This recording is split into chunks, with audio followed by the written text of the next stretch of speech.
Nah, ini DuPont analysis ini nih yang paling seru. Again, untuk refreshing ingat teman-teman, DuPont analysis itu tuh adalah sebuah analisis agar kita dapat bisa paham ROE-nya itu tuh di drive sama apa gitu. Saya nggak tahu apa namanya, kayak teman-teman juga familiar apa sama ROE, yang artinya seberapa piawai manajemen itu dapat generate earnings dari modal mereka, return on equity ya. DuPont analysis itu tuh adalah net profit margin dikali asset turnover kemudian dikali financial leverage. Kita lihat di sini net profit marginnya itu dia lama-lama meningkat gitu. By the way, 2021 prediction ya. Again, itu ekstrapolasi dari tahun-tahun sebelumnya gitu. Sedangkan ya, kita lihat Mika sebagai pembanding, emang udah dari awal itu dia tinggi sekali gitu. Cuman dia ya udah kayak gitu aja, agak-agak sedikit menurun tapi ya gitu. Asset turnover atau seberapa piawai manajemen itu menghasilkan revenue dari aset yang mereka miliki, Hill superior gitu in every way. Hill, dia berhasil mempertahankan tuh aset turnover-nya gitu loh. Asetnya nambah terus, revenue juga nambah terus gitu loh. Kayak stagnan tetap gitu di atas 70%. Kemudian ini yang sebelah sini nih ROA. Nah, kenapa juxtaposisinya kayak gini? Itu net profit margin dikali asset turnover itu sama dengan return on asset. Makanya kenapa return on asset-nya itu tuh dia meningkat terus, artinya di drive-nya sama apa? Net profit margin. Dan return on asset-nya itu meningkat di drive oleh net profit margin. Karena kan asset turnover kayak kurang lebih sama ya, tapi dia naik terus kayak gitu. Kemudian selanjutnya, itu kan masih ada sisa tuh tadi kan net profit margin, asset turnover, sama financial leverage. Net profit margin dan asset turnover dikali sama dengan return on asset. Nah, return on asset dikali financial leverage sama dengan return on equity. Masih ingat ya, tadi tuh waktu DER, itu tuh ada yang kayak tinggi gitu tuh. Nah, itu tuh emang apa namanya tuh pas waktu tahun 2017 lah gitu. Financial leverage dari Hill itu tuh emang tinggi sekali. Ini teman-teman untuk refreshing ingatannya, financial leverage itu aset per equity ya. Jadi kalau misalnya dia bisa sampai 3 kali lipat, itu artinya equity kecil. Dan artinya struktur pendanaan asetnya itu lebih banyak utang daripada modal. Sehingga pada tahun 2017 make sense. Ini kenapa lebih tinggi daripada tahun 2018 padahal ROA-nya itu lebih rendah. Karena financial leverage-nya tinggi. Untuk menghitung ROE, itu ROA dikali financial leverage. Good news-nya adalah financial leverage-nya kan menurun ya. Tapi karena net profit margin meningkat dan terefleksikan ke ROA-nya meningkat, ya sehingga ROE dia juga meningkat gitu. Pertumbuhan ROE-nya itu sebagian besar di-drive sama net profit margin, but of course ya financial leverage-nya pun juga ini membantu lah gitu. Nah, ini potensi dari Hill lah gitu loh. WHO tuh merekomendasikan rasio 5 tempat tidur perawatan untuk setiap 1.000 penduduk. Bisa lihat di sini Indonesia itu paling rendah di antara inilah. Ya, saya nggak nyari sih yang lebih rendah daripada Indonesia itu tuh apa gitu loh. Tapi ya dibandingin dengan India, Tiongkok gitu ya, kita emang perlu mengejar ketinggian ini gitu. Berapa kok nggak salah kita kayak cuma 1,21 lah. Apa namanya dari sisi perkembangan peserta JKN, emang total available marketnya itu sekitar 220 juta jiwa lah. Revenue dari Hill itu tuh sekitar 58,24% gitu. Sedangkan jumlah pasien pada tahun 2020 itu tuh sekitar 4,7 juta jiwa.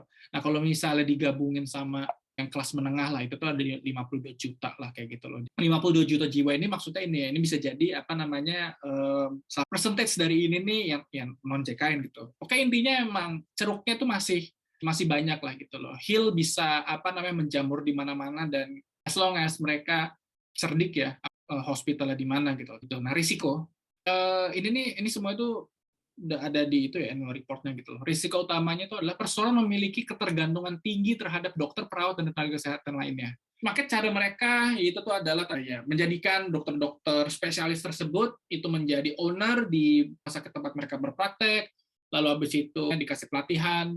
Saya nemuin manajemen kunci dari Hill itu tuh mendapatkan remunerasi sekitar 1,55 miliar tahun 2018. Kemudian ada selalu kenaikannya 12% per tahun. Kurang lebih dia tuh ada 4 direksi dan 4 komisaris gitu. Nah, itu tinggal dibagi aja gitu. Berapa per tahun dan berapa per orang per bulannya mendapat. Sebetulnya nggak gede loh. Dari sisi pemegang saham sih ya seneng ya. Ya, dan kemudian tuh tadi satu SDM. Kedua, hutang untuk ekspansi. Kalau misal hutang untuk ekspansi sebetulnya sih it's not really a risk ya. Nah, buat saya gitu loh. Cuman dibandingin peers-nya, media itu yang paling tinggi, itu kayak jadi ngebuat saya kayak gitu loh. Terus habis itu resiko-resiko yang lainnya tuh adalah kayak service JKN yang membaik gitu. Udah berhenti aja gitu kayak di puskesmas atau berhenti yang kayak ya pokoknya berhenti di level puskesmas kali ya. Dan kemudian orang-orang jadi kayak mager aja gitu loh ke rumah sakit tipe B ini gitu loh. Dan habis yang ketiga termin pembayaran JKN. Ya ini kekhawatiran. Ini kayaknya emang nggak bisa dikontrol.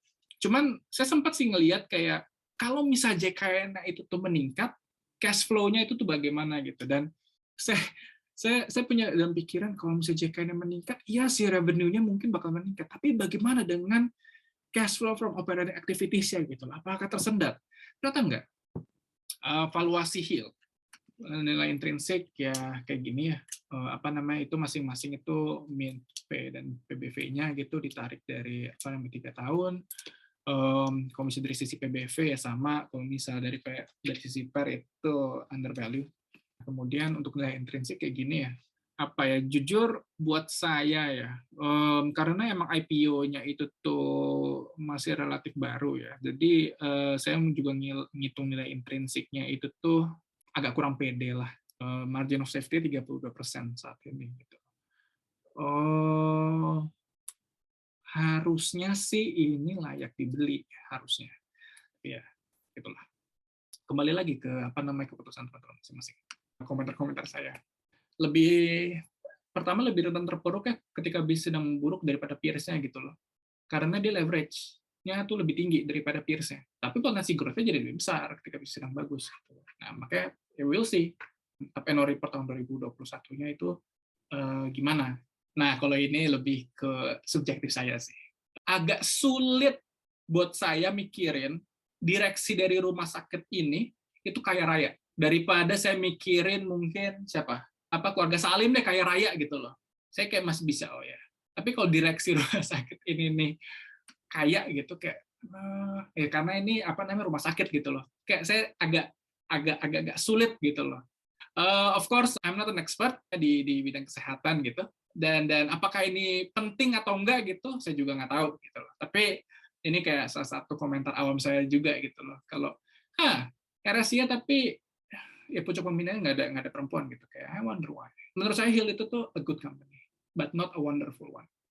Gitu. Saya pernah analisis yang lebih oke lah daripada ini gitu. Dan menurut saya itu masuk kriteria wonderful. But for me, Hill is not a wonderful company. Saya mau bantu jelasin aja tentang klasifikasi rumah sakit tadi yang awal, tipe A, tipe B, tipe C, tipe D itu ya. Itu kalau dulu memang klasifikasinya berdasarkan kadang ketersediaan spesialis dan subspesialisnya. Tapi untuk yang baru itu saya kurang jelas pastinya akan dijalankan nggak. Tapi sepertinya akan dijalankan. Jadi hanya berdasarkan jumlah tempat tidur, Mas Dion. Oh gitu? Oh, iya. Nantinya akan ke jumlah tempat tidur. Jadi untuk ke depannya itu mau bisa aja di rumah sakit tipe C maupun D ada subspesialis yang biasanya sangat umum ada di tipe A dan tipe B gitu. Karena nantinya akan berdasarkan kepada tempat tidur saja gitu. Yeah. Cuma yang membedakan nanti adalah biasanya ya subspesialis itu belum tentu mau praktek di C dan D karena ketersediaan sarana prasarana karena akan susah di penunjangnya mereka gitu. Karena untuk sebenarnya mempersiapkan untuk yang perubahan dari sistem dari BPJS Kesehatan. BPJS Kesehatan kan akan berubah menjadi satu tarif. Jadi kalau dulu itu pembayaran dari BPJS Kesehatan terhadap rumah sakit tipe A, B, C, D berbeda kapitasinya. Ya, jadi untuk operasi-operasi yang sulit, maksudnya untuk operasi yang sama, misal seksio sesaria pada rumah sakit tipe C dan B, itu pembayarannya berbeda gitu. Oke. Jadi dari BPJS akan membayar berbeda sesuai dari tipe rumah sakit. Tapi ke depannya sepertinya akan disamakan semua, mau itu dikerjakan di tipe B, tipe C, tipe A, pembayarannya akan sama. Makanya kenapa menjadi satu tarif semua gitu. Nice. Terus yang tipe E betul, yang tadi Mas Dion bilang adalah rumah sakit khusus. Jadi biasanya kalau untuk ukuran kecil itu paling kecil adalah tipe D. Tapi tipe E itu rumah sakit khusus kayak kanker darmais, rumah sakit paru atau apa ya. Gitu. Terus yang tadi masalah ketika ada COVID, jadi menurun ya jumlah ya. Itu betul. Jadi untuk kasus-kasus yang tidak emergensi, itu dari masyarakat itu takut untuk ke rumah sakit. Jadi pada saat itu kasus-kasus selain COVID sempat turun memang. Jadi turunnya itu cukup drastis dari kunjungan ke rumah sakit selain COVID. Jadi kalau bukan COVID orang nggak akan mau ke rumah sakit. Tapi kalau udah selesai, jadi betul. Orang takut keluar. Jadi PSBB itu bukan menyebabkan orang nggak bisa ke rumah sakit, karena ke rumah sakit aksesnya tidak dibatasi, tapi secara tidak langsung orang masyarakat itu takut untuk ke rumah sakit karena mereka jadi tahu orang-orang COVID kan ke rumah sakit, mereka akan terekspos. Iya, jadi pada saat itu pembayarannya turun, jumlah kunjungannya turun, selain yang non-COVID ya. Dan kemudian kalau Mas Dion melihat berita, waktu itu pernah saya bilang di grup juga ya, jadi itu yang BPJS Kesehatan kita setelah COVID ini malah jadi surplus dari yang sebelumnya defisit besar. Ya ingat ya itu ya. Itu alasannya itu adalah karena pembayaran COVID ditanggung oleh Kemenkes karena pandemi. Jadi bukan BPJS yang membayar, makanya yang orang berobat dengan BPJS sedikit, pengeluarannya BPJS rendah, sehingga pada tahun itu mulai surplus gitu. Terus yang pembayaran dibayar oleh APBN, sehingga BPJS terlihat seperti menjadi untung, padahal karena pengeluarannya rendah. Iya. Wah, nice. Mungkin tambahannya itu. Bentar, saya nambahin masalah yang inventory tadi. Mas Endi yang tanya ya? Bukan, Naufal. Masalah. Oh iya, inventory yang di rumah sakit itu biasanya kalau dicek pasti nanti akan ada keluar medis dan non medis. Biasa yang medis itu mungkin ya seperti obat-obatan, kemudian bahan medis habis pakai, sebutannya BMHP ya. Jadi itu yang akan masuk di inventory. Kemudian yang non medis ya biasa seperti ATK dan barang-barang penunjang lainnya. Tapi itu inventory yang bisa diukur. Biasanya sih setahu saya begitu, dulu saya juga baca laporan keuangannya, sepertinya itu sih yang saya tahu ya. Terkait ini yang dari kemarin kita bahas ya, dari sisi growth strateginya si Hill. Karena kan salah satu yang bikin gue melirik Hill juga itu adalah bahwa dia yang paling growing-nya paling cepat. Dan ternyata itunya dari jumlah rumah sakit, dari jumlah dokter dan lain sebagainya macam, dia growing-nya paling cepat beberapa tahun terakhir. Betul. Ternyata didukung sama analisis lo bahwa memang dia memakai leverage lah intinya gitu ya. Betul. Jadi pemakaian leverage-nya menurut gue efisien. Tadi kalau lo bilang belum sempat bahas dari sisi pembayarannya, cash flow dan segala macam, itu gue mau lihat juga. Nah intinya gini, pertanyaan gue adalah seberapa kalau growth itu kan harus punya marketnya ya, harus ada marketnya, dan market orang sakit menurut gue nggak akan hilang gitu. Orang pasti sakit. Tapi makanya tadi gue yang gue tanyakan adalah kita secara proporsi rumah sakit terhadap jumlah populasi itu asumsi gue kayaknya masih di bawah ya nggak? Dalam artian masih ada market yang memang harus dikejar dan dipenuhi. Betul. Nah, kalau si Hill ini tadi secara mesin kan efisien ya dia ya. Kalau tadi ya dibandingin sama Mika dan segala macam. Walaupun secara jumlah revenue memang tidak sebesar siapa tadi Mika ya. Silo. Tapi ya. Silo, iya. Ya. Tapi kan dia mengejar. Dia mengejar. Dia kayak Tesla lah, anak baru, marketnya cepet banget gitu. Nah, maksud gue, pertanyaan gue adalah, kalau dia bisa mempertahankan growth-nya seperti sekarang, dan kalau addressable market-nya masih ada, dan dia mainnya juga di luar Jawa kan, sedangkan yang lain-lainnya itu kan nggak main di luar Jawa. Yes. Itu kita perlu lihat juga sama RSUD dan lain-lain. Jadi marketnya kan pasti kan dimakan sama RSUD juga kan, sama rumah sakit pemerintah lah intinya gitu.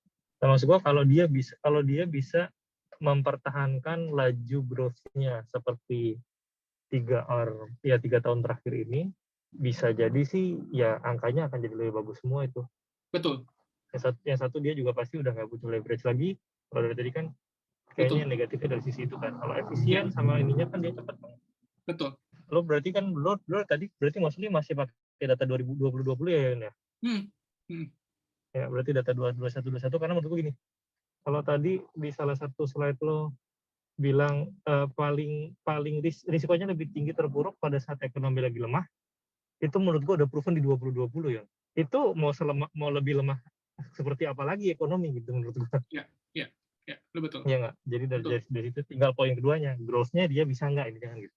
Jadi 2 poin lo tadi lebih risiko dari sisi leverage ya, tapi itu menurut gue sama udah proven di 2020. Sama yang kedua potensi growth-nya lebih besar. Nah itu yang kayaknya di 2021 sama 2022 kalau naiknya masih ciut gitu mantul sih.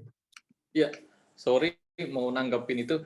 Jangan lupa diingat kalau ini bisa growth besar karena IPO Hill itu di 2018. Pada saat IPO dia dapat dana segar, dia terus bisa melakukan akuisisi, pengembangan baru. Jadi revenue-nya naik tinggi, jangan lupa.